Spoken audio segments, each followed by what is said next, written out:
Hello and welcome. Today we're diving into what it takes to become a valued volunteer with the Anaheim Union High School District. If you've ever thought about getting more involved in your student's school life, well, you are in exactly the right place. Let's get into it.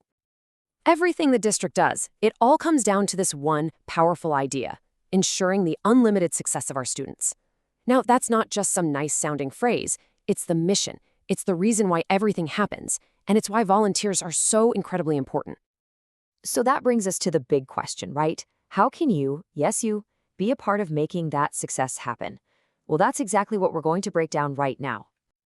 First things first, let's talk about the why. Before you jump in, it's so important to understand the real purpose behind the program and, honestly, what's in it for you. Your journey really does begin with that purpose. At the end of the day, the volunteer program is all about connection. It's designed to give parents and caregivers like you a real, hands-on opportunity to be a part of your student's school and their education. It's about bridging that gap so you feel more comfortable, more informed, and more confident. And the benefits for you personally? They're huge. You actually get to know the teachers and staff. You start to understand how the school really works from the inside. And that can open up doors to new opportunities for your student you might have never known about. Plus, you get to meet new people and have a space where you feel comfortable just asking questions. Okay, so we've got the why covered. Now let's get into the how. It's time to think about choosing your own path and figuring out what kind of volunteer you're going to be. Now, here's the first thing you need to know. There's no one-size-fits-all volunteer job. The opportunities are totally different from school to school because each campus has its own unique needs. That's why your best first step is always to just check in with your school and ask, hey, where do you need help?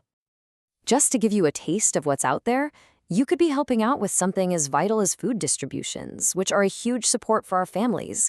Or maybe you're lending a hand during the busy lunch period, just helping things run smoothly. But really, that's just scratching the surface. There are so many other ways to contribute. But before you sign up for a role, there's one quick thing to figure out: which volunteer tier is the right one for you. Let's take a look at what that actually means. Don't worry, the district keeps this super simple. Think of it this way.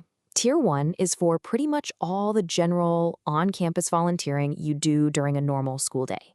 Tier 2 is for more specific situations, like if you were going to chaperone an overnight trip where you'd have unsupervised contact with students. Honestly, for most volunteers, Tier 1 is all you'll ever need. All right, every great team needs a playbook to succeed, right? Well, as a volunteer, your playbook is the code of conduct, and you should think of this less as a list of rules and more as your guide to making a real positive impact every time you're there. And if you only remember one thing from this entire playbook, let it be this: your number one job above all else is to be a positive role model for the students. It's that simple, and it's that powerful. So what does that look like in the real world? It means you're a welcoming face. You're encouraging. You're not just a helper, you're a community leader. You're a mentor. And you're always open to new ideas. You're basically embodying the spirit of the school. Okay, so let's get into a few key plays from that playbook. These are the non-negotiables, the things that make sure the school stays a safe and productive place for everybody. Let's break down the do's and don'ts. They're really straightforward. On the do side, it's all about accountability. You always sign in, you always wear your badge so everyone knows who you are, and of course, you follow the code of conduct. The don'ts are all about setting clear, protective boundaries. No contacting students after school hours, no using school property for personal stuff, and an absolute zero-tolerance policy for bullying or threats. And all of these rules, every single one, really boils down to this one word: safety. The physical safety and the emotional well-being of every single student and staff member is the top priority. Period. No exceptions. And right up there with safety is confidentiality. Look, when you're a volunteer, you might see or hear private things about students or families. It is absolutely crucial that you respect their privacy. What happens at school stays at school. That trust is everything. And finally, a deep foundational commitment to diversity, equity, and inclusion. This means that as a volunteer, you're an active part of making the school a welcoming, respectful, and culturally responsive place for every single person in the community. Okay, let's tie all of this together. This is where the rubber meets the road. Let's talk about your impact and how all of your actions, big and small, connect directly back to student success. You have to remember, your commitment, just showing up with a positive attitude, is about so much more than just completing a task.